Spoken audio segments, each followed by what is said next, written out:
குஸ்கா மாதிரி இல்லாமல் ஒரு பர்ஃபெக்டான தக்காளி சாதம் எப்படி செய்யுதுன்னு பார்க்கலாமா?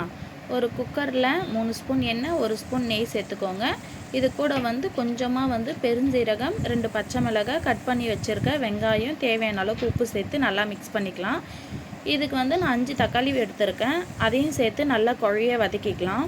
கொஞ்சமாக இதுக்கு நான் ஒரு அரை கை புதினா இலை மட்டும் சேர்த்து அதையும் நல்லா இந்த வெங்காயம் தக்காளி கூட சேர்த்து நல்லா மிக்ஸ் பண்ணிவிட்டு 2 கிளாஸ் அரிசிக்கு 4 கிளாஸ் தண்ணி சேர்த்து நல்லா கொதிக்க வச்சுக்கலாம். நல்லா கொதித்ததுக்கப்புறம் நம்ம கழுவி வச்சுருக்க அரிசியை சேர்த்து நல்லா ஒரு 3/4 பதம் வெந்ததுக்கப்புறம் நம்ம தம் கட்டி இறக்கும்போது 1 ஸ்பூன் நெய் சேர்த்து இறக்கணும். அப்படின்னா குஸ்கா டேஸ்ட் இல்லாமல் ஒரு பர்ஃபெக்டான தக்காளி சாதம் என்னுடைய ஸ்டைலில் ரெடி.